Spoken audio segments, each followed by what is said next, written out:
नमस्कार दोस्तों, स्वागत है आपका हमारे YouTube चैनल जीके ट्रैकर पे।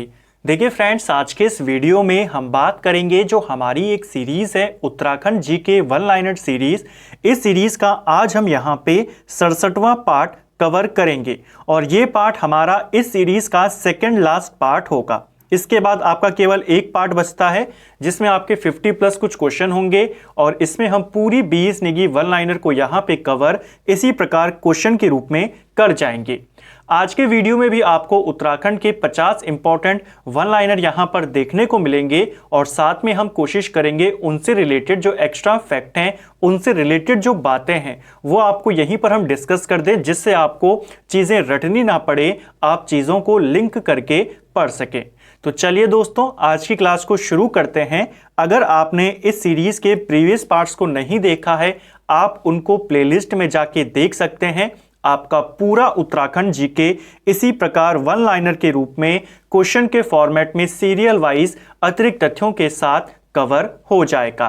तो चलिए आज की क्लास को शुरू करते हैं। आज का हमारा पहला प्रश्न है, भोटिया जनजाति के द्वारा कंडाली उत्सव कितने वर्षों में मनाया जाता है? पहला क्वेश्चन तो यही हो गया। ये जो कंडाली उत्सव है कौन मनाते हैं? भोटिया जनजाति। और इस कंडाली उत्सव को किरजी उत्सव भी बोला जाता है। एक तो आपको ये भी याद करना है और दूसरा, ये उत्सव हर 12 साल में मनाया जाता है। ये क्वेश्चन पेपर में पूछा गया है, कितने साल में मनाते हैं? तो यह त्यौहार हर 12 साल में मनाया जाता है। ठीक है, नेक्स्ट है हमारा, किस जनजाति के लोग मृतक की शांति के लिए गवन संस्कार करते हैं? तो कौन सी जनजाति में मृतक की शांति के लिए, मृतक की आत्मा की शांति के लिए गवन संस्कार किया जाता है? तो ये भोटिया जनजाति में प्रचलित है। ठीक है, नेक्स्ट है हमारा, भोटिया लोग चीन से किस पद्धति से व्यापार करते थे? देखिए, जो भोटिया जनजाति है यह एक व्यापारिक जनजाति है। इसका चीन तिब्बत के साथ व्यापार होता था। 1962 में इंडो चाइना वॉर से पहले तक ये चीन के साथ या तिब्बत के साथ व्यापार करते थे। ठीक है, किस पद्धति से यह व्यापार किया जाता था? तो गमैया पद्धति के माध्यम से ये व्यापार करते थे चीन और तिब्बत के साथ। गमैया पद्धति में ऐसा होता था कि एक पत्थर होता था, उसके 2 टुकड़े कर लेते थे और एक एक टुकड़ा आपस में बांट लेते थे। ठीक है, ताकि जब भी आपस में मिले उन टुकड़ों को मिलाया जाए और फिर आगे व्यापार को बढ़ाया जाए। तो गमैया पद्धति से व्यापार करते थे भोटिया जनजाति। और कब तक करते थे? 1962 तक। ठीक है, भोटिया जनजाति का मुख्य वाद्य यंत्र कौन सा है? तो ये भी क्वेश्चन पेपर में बनता है कि जो हुड़का है किस जनजाति का मुख्य वाद्य यंत्र है? ये भोटिया जनजाति का मुख्य वाद्य यंत्र है। नेक्स्ट है, तुबेरा, बाज्यू व तिमली किस जनजाति के लोकगीत हैं? तो ये यहाँ पर लोकगीत दिए गए हैं और ये क्वेश्चन एग्जैक्टली इसी फॉर्मेट में आपसे पेपर में भी पूछा गया था। आपको इसी प्रकार नाम दिए गए कि तुबेरा, बाज्यू, तिमली ये सारे किस जनजाति के लोकगीत हैं? तो ये आपके भोटिया जनजाति के लोकगीत हैं। ठीक है, उत्तरकाशी में रहने वाले जाड़ अपने आप को क्या मानते हैं, किसका वंशज मानते हैं? हमने बात करी थी ना कल के वीडियो में कि भोटिया जनजाति अलग अलग जनपदों में रहती है, अलग अलग नामों से बोला जाता है। इनकी अलग अलग उपजातियां हैं। जैसे जो पिथौरागढ़ में रहते हैं उन्हें शोखा या जौहारी भोटिया बोला जाता है। जो चमोली में रहते हैं उनको तोलछा, मालछा बोला जाता है। इसी प्रकार उत्तरकाशी में इनकी एक उपजाति जाड़ भोटिया निवास करती है और जाड़ भोटिया अपने को जनक का वंशज मानते हैं और जाड़ भोटिया बौद्ध धर्म को मानते हैं। इसे भी आपको याद करना है। ठीक है, ज्यादातर जो जनजातियां उत्तराखंड में वो हिंदू धर्म को मानते हैं, लेकिन जो भोटिया जनजाति की ये उपजाति है जाड़ भोटिया, ये बौद्ध धर्म को मानते हैं। ठीक है, चलिए, और कहाँ निवास करते हैं जाड़ भोटिया? ज्यादातर आपके उत्तरकाशी में निवास करते हैं। ठीक है, उत्तरकाशी में जो जादुंग गांव है और जो नीलांग घाटी है वहीं पर ये ज्यादा निवास करते हैं। नेक्स्ट है हमारा, जाड़ भोटिया की बोलचाल की भाषा क्या है? तो जाड़ भोटिया की बोलचाल की भाषा है रोम्बा। ये क्वेश्चन पेपर में बनता है। बताइए रोम्बा क्या है?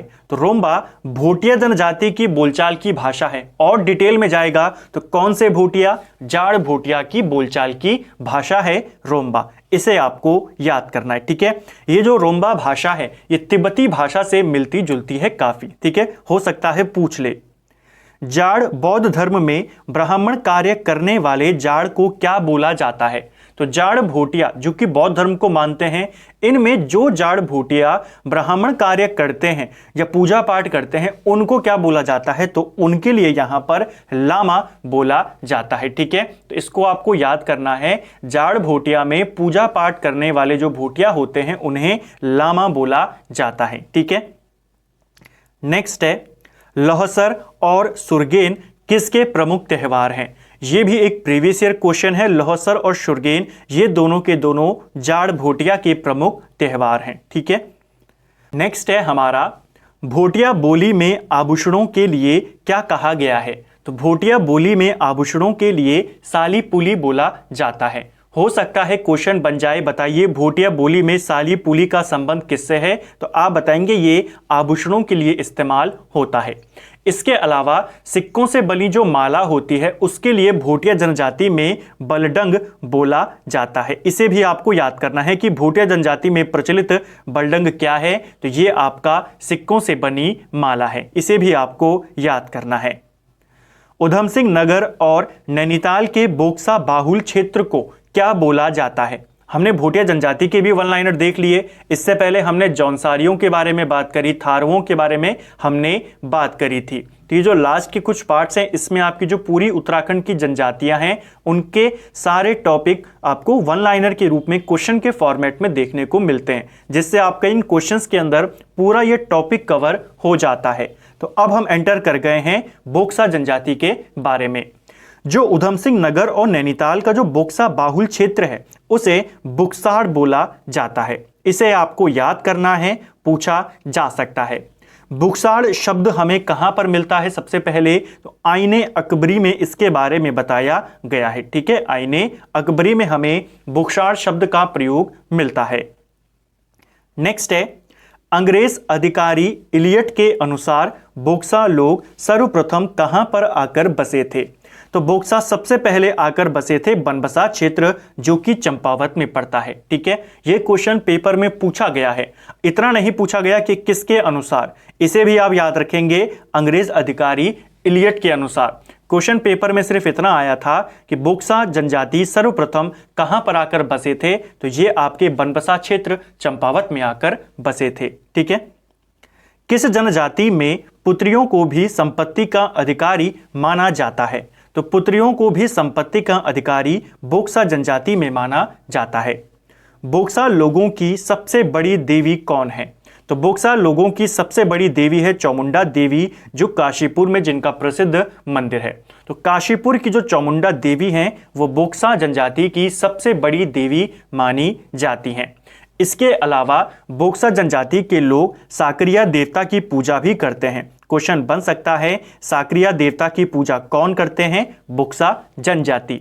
साकरिया देवता को ग्राम देवता भी बोला जाता है। इसे भी आपको याद करना है। और एक और क्वेश्चन बनता है कि ग्राम देवता साकरिया और ग्राम देवी खैड़ी देवी की पूजा कौन करते हैं? तो बोक्सा जनजाति करती है, ठीक है। साकरिया देवता को ही ग्राम देवता बोलते हैं और ग्राम देवी कौन है? खैड़ी देवी। दोनों की पूजा बोक्सा जनजाति में की जाती है। नेक्स्ट है हमारा किस जनजाति में जादू टोना और तंत्र मंत्र का अधिक प्रचलन है? तो देखिए जादू टोना तंत्र मंत्र इसका ज्यादा हमें प्रयोग देखने को मिलता है बोक्सा जनजाति में, ठीक है। और जो बोक्सा जनजाति में तंत्र मंत्र का ज्ञाता होता है, जो व्यक्ति तंत्र मंत्र में आप कह सकते हैं उसका पूरा ज्ञान होता है, उसे क्या बोला जाता है? तो बोक्सा जनजाति में उसे भरारे या फिर तांत्रिक बोला जाता है, ठीक है। आपको भरारे शब्द याद करना है, क्योंकि अगर वो पूछेगा आपसे कि तंत्र मंत्र के ज्ञाता को बोक्सा जनजाति में क्या कहते हैं, तांत्रिक तो देगा नहीं, ऑप्शन में आप देखते ही पहचान जाएंगे, आपको भरारे देगा, तो इसे बोलते हैं, ठीक है। चलिए नेक्स्ट है हमारा बोक्सा जनजाति का प्रमुख त्योहार कौन सा है? तो इनका प्रमुख त्यौहार है चैती त्यौहार, ठीक है, इसे आपको याद करना है। इसके अलावा होंगड़, गोटरे, डलिया, मोरो ये किस जनजाति के त्यौहार हैं, ये भी पेपर में आया है और ये क्वेश्चन भी इसी प्रकार पेपर में आया था। पेपर में सिर्फ ये शुरुआत के 3 आए थे कि होंगड़, गोटरे, ढलिया क्या हैं, तो ये सारे के सारे त्यौहार आए, ऐसे आया था कि क्या चीज़ है ये, ठीक है। ये सारे त्यौहार हैं किस जनजाति के हैं, बोक्सा जनजाति के हैं, ठीक है। नेक्स्ट है हमारा, बोक्सा जनजाति के लोग गांव के लिए क्या कहते हैं, तो बोक्सा जनजाति में गांव के लिए मंजरा बोला जाता है, ठीक है। और इनकी ग्राम पंचायत के बारे में हमने लास्ट वीडियो में भी बात करी थी, जब मैंने आपको थारू जनजाति के बारे में बताया था कि थारू जनजाति में विरादरी पंचायत का प्रचलन है और यही प्रचलन बोक्सा जनजाति में भी हमें देखने को मिलता है, ठीक है। और गांव के लिए क्या बोलते हैं, मंजरा बोलते हैं, ठीक है। नेक्स्ट है हमारा, किस जनजाति को बनरौत या जंगल का राजा कहा जाता है। अब हमने बोक्साओं के बारे में भी बात कर ली, अब हम राजी जनजाति के बारे में बात करेंगे। कौन सी जनजाति है जिसे बनरौत यानी जंगल का राजा बोला जाता है, तो राजी जनजाति को जंगल का राजा बोला जाता है, ठीक है, इसे आपको याद करना है। राज्य की सबसे कम आबादी वाली जनजाति कौन सी है, तो उत्तराखंड में 5 ही जनजातियां हैं। सबसे ज्यादा आबादी वाली है थारू, दूसरे नंबर पर है जौनसारी, सबसे कम की बात करें तो सबसे कम आबादी है राजी जनजाति की, ठीक है। किस जनजाति के लोग काष्ठ कला में निपुण होते हैं, ये क्वेश्चन प्रीवियस ईयर का क्वेश्चन है, इस पे भी मार्क कर देना, ठीक है, ये पेपर में पूछा गया है। काष्ठ कला में निपुण होते हैं राजी जनजाति के लोग, ठीक है। राजी जनजाति के आवासों को क्या बोला जाता है, यह भी एक प्रीवियस ईयर का क्वेश्चन है, इसको भी टिक कर देना। राजी जनजाति के आवासों को रौत्यूड़ा बोला जाता है, ठीक है। राजी जनजाति की बोली को क्या बोला जाता है, तो इनकी बोली को मुंडा बोला जाता है, यह भी एक प्रीवियस ईयर का क्वेश्चन है। कई सारे क्वेश्चन आपको ऐसे देखने को मिलेंगे इस पूरी सीरीज में जो आपके प्रीवियस ईयर के हैं, इसीलिए सीरीज और ये बुक आपके लिए इंपॉर्टेंट हो जाती है। और इस सीरीज में हमने इस पूरी किताब को इसी प्रकार क्वेश्चन के रूप में कवर किया है ताकि आपको पढ़ने में भी आसानी हो और आपको पूरे जो उत्तराखंड का जीके है एक क्वेश्चन के रूप में मिल जाए। लगभग ये आपके 3400 के करीब क्वेश्चन होंगे जिसमें आपका पूरा उत्तराखंड जीके, हिस्ट्री हो, चाहे उत्तराखंड का प्रशासनिक व्यवस्था हो, उत्तराखंड का भूगोल हो, नदी तंत्र हो, झील हो, ताल हो, यहाँ के पर्वत पहाड़ हो, यहाँ के प्रमुख संस्थान हो, जनसंख्या हो, सारे प्रमुख व्यक्ति हो, सारी चीजें आपको इस सीरीज के अंदर इसी प्रकार क्वेश्चन के रूप में सीरियल वाइज देखने को मिल जाएंगे। चलिए आगे चलते हैं। नेक्स्ट है हमारा, विवाह से पूर्व किस जनजाति में सांग जांगी और पिंठा संस्कार प्रथा प्रचलित है, तो सांग जांगी और पिंठा संस्कार ये आपके राजी जनजाति में प्रचलित हैं, ठीक है। पूछा जा सकता है कौन सी जनजाति में होता है, राजी जनजाति में। नेक्स्ट है, राजी जनजाति के प्रमुख देवता कौन है, तो इनके प्रमुख देवता हैं बागनाथ देवता, प्रीवियस ईयर का क्वेश्चन है।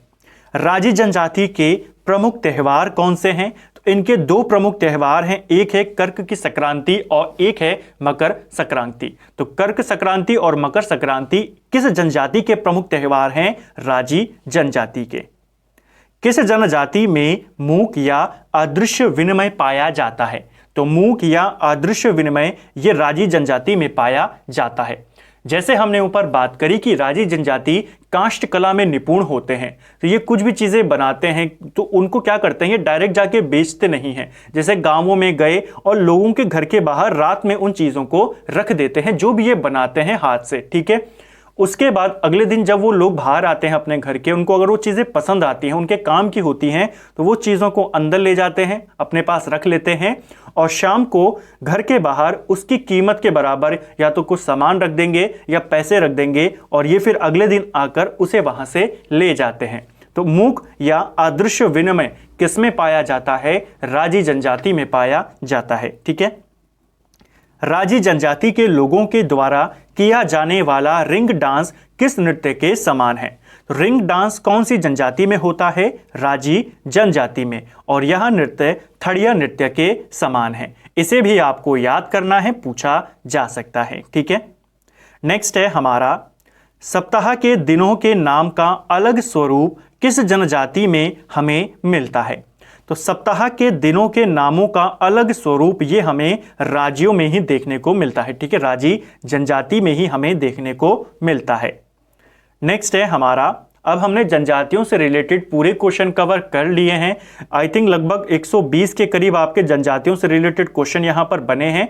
इन 120 क्वेश्चन में आपकी जो पांचों जनजातियां हैं वो सारी कवर हो जाएंगी, आप उनको प्रीवियस वीडियो में जाके देख सकते हैं। अब हम उत्तराखंड के कुछ इंपॉर्टेंट वन लाइनर्स हैं उनको यहां पर देखेंगे, ठीक है, ये लास्ट का हमारा पार्ट है। नेक्स्ट है, उत्तराखंड में सौभाग्य योजना की शुरुआत कब हुई थी? देखिए, सौभाग्य योजना किसके लिए चलाई गई थी? यह योजना हर घर बिजली के लिए चलाई गई थी। जो प्रत्येक गांव है, प्रत्येक घर है, प्रत्येक परिवार है, उनको बिजली कनेक्शन देने के लिए इस योजना को चलाया गया था। क्वेश्चन बन जाता है सौभाग्य योजना का संबंध किससे है? तो प्रत्येक परिवारों को बिजली कनेक्शन देने से संबंधित है। इस योजना को 9 मार्च 2018 को शुरू किया गया था। स्थानीय बोली में थारू परिवार को क्या कहा जाता है? प्रीवियस ईयर का क्वेश्चन है, काफी इंपॉर्टेंट है। स्थानीय बोली में थारू परिवार को संग बोला जाता है, ठीक है। किसने अपनी पुस्तक में पर्वतीय क्षेत्रों में हाथ से बने कागज के प्रयोग का वर्णन किया है? यह भी एक प्रीवियस ईयर का क्वेश्चन है। हाथ से बने कागज का वर्णन पर्वतीय क्षेत्रों में यह किया है वॉल्टन ने, यह पेपर में पूछा गया था। नेक्स्ट है, मालपा भूस्खलन में किस प्रसिद्ध नृत्यांगना का निधन हो गया था? बहुत ही ज्यादा इंपॉर्टेंट ये क्वेश्चन है, बहुत बार ये आया है, अलग अलग तरीके से आया है। कई बार पूछ लेता है मालपा भूस्खलन कहां हुआ, कब हुआ, इसके लिए कौन सा राहत ऑपरेशन चलाया गया, इसमें किसका निधन हुआ, इस तरीके से, ठीक है, सारी चीजें पूछी गई हैं। जो मालपा भूस्खलन था आपका, ये 17-18 अगस्त 1998 में पिथौरागढ़ में हुआ था, ठीक है। मालपा भूस्खलन काफी भीषण भूस्खलन था। यहां पर जो प्रसिद्ध नृत्यांगना है, काफी सारे लोग मारे गए थे, जिसमें से एक थी प्रोतिमा बेदी। इनका नाम बहुत बार आता है कि जो प्रसिद्ध नृत्यांगना है प्रोतिमा बेदी, इनकी मृत्यु किस हादसे में हुई? मालपा भूस्खलन में, ठीक है। 17-18 अगस्त 1998 को यह हुआ था और इसके लिए जो राहत बचाव के लिए जो ऑपरेशन चलाया गया था, ऑपरेशन ब्लू एंजल चलाया गया था। जैसे जब 2013 में केदारनाथ आपदा आती है, उसके लिए कौन सा ऑपरेशन चला था? ऑपरेशन सूर्य होप। इसी प्रकार मालपा में कौन सा ऑपरेशन चला था? ऑपरेशन ब्लू एंजल, ठीक है, इसे आपको याद करना है।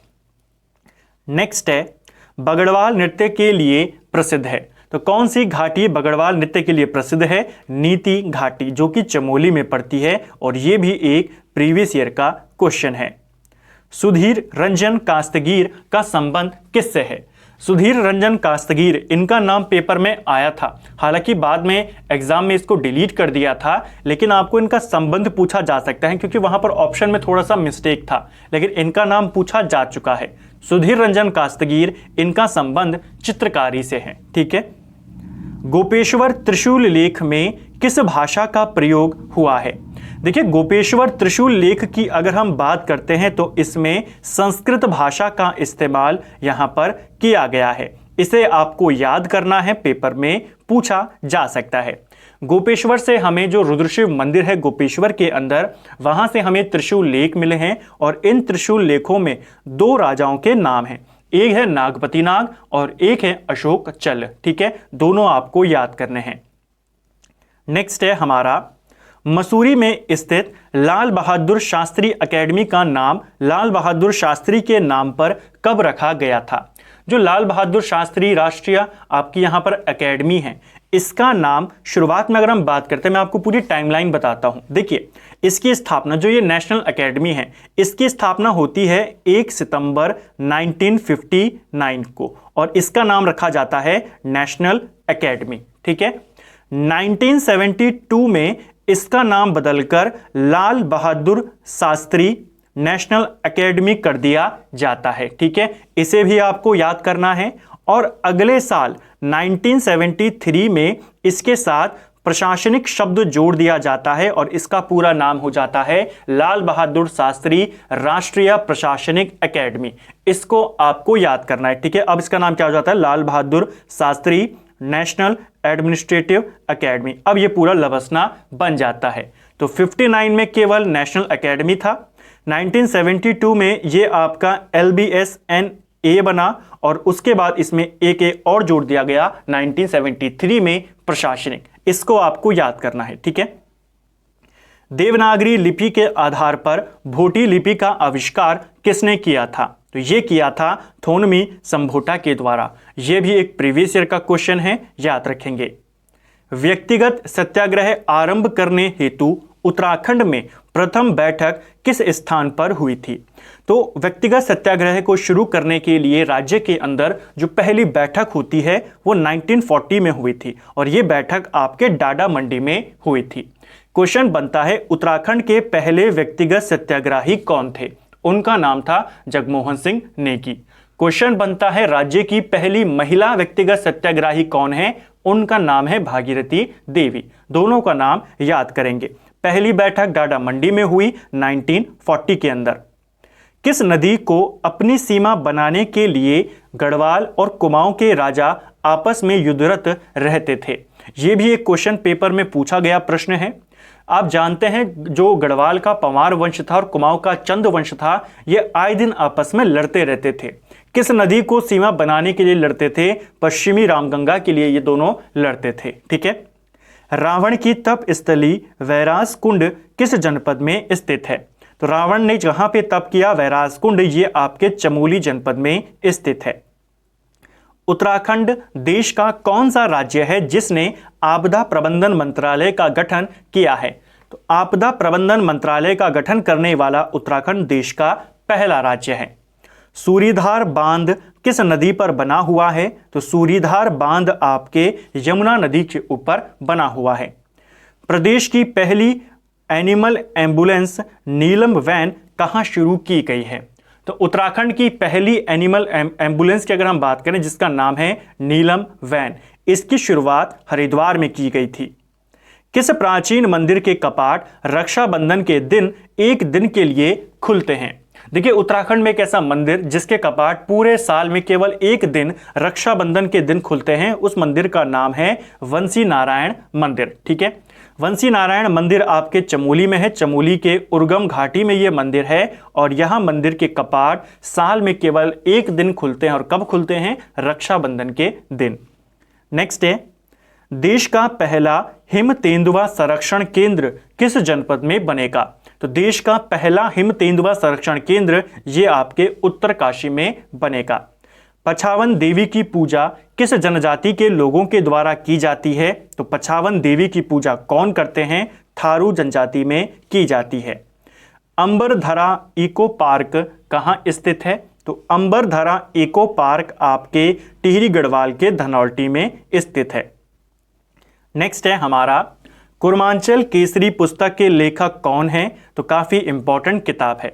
कुर्मांचल केसरी के नाम से बद्रीदत्त पांडे को जाना जाता है, लेकिन अगर किताब की बात आएगी कि कुर्मांचल केसरी किताब किसकी है, तो इसके राइटर हैं सुधा जोशी। इनका नाम आपको याद करना है, ठीक है। नेक्स्ट है, दिधुरी ताल कहाँ स्थित है? जो प्रसिद्ध दिधुरी ताल है आपका, ये रुद्रप्रयाग के ऊखी मठ में स्थित है। इसे भी आपको याद करना है। तो फ्रेंड्स, ये था हमारा Uttarakhand GK one liner series का। आज हमने यहाँ पे 67वां पार्ट कवर किया है।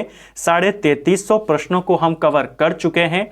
अब इसका केवल एक पार्ट आपका और आना है, जो कि होगा 68th पार्ट, और उसके बाद आपकी ये जो काफ़ी लंबी सीरीज थी हमारी अब तक की, ये सबसे लंबी सीरीज थी, वो खत्म यहाँ पर हो जाएगी। लेकिन इस सीरीज से आपको फायदा डेफिनेटली होगा, क्योंकि एक तो पूरा उत्तराखंड हमने सीरियल वाइज प्रश्नों के रूप में किया है, साथ साथ में जहां पर भी आपके एक क्वेश्चन से और क्वेश्चन बन सकते थे, मैंने आपको सारी चीजें वहीं पर क्लियर करवाते हुए हम चले हैं, ताकि आपका साथ साथ में आप क्वेश्चन वाइज सीरियल वाइज आपका सिलेबस भी कवर कर सकें और एक्स्ट्रा फैक्ट के माध्यम से आपका रिवीजन भी साथ में चलता रहे, जिससे आप चीज़ों को लिंक करके पढ़ सकें। उम्मीद करता हूं आपको वीडियो पसंद आया होगा। अगर आपको आज का वीडियो पसंद आया है, वीडियो को लाइक करें। अगर आप चैनल पर पहली बार आए हैं, चैनल को सब्सक्राइब करें, अपने दोस्तों के साथ शेयर करें। वीडियो आपको कैसा लगा कमेंट बॉक्स में हमें ज़रूर बताएं। Thank you friends.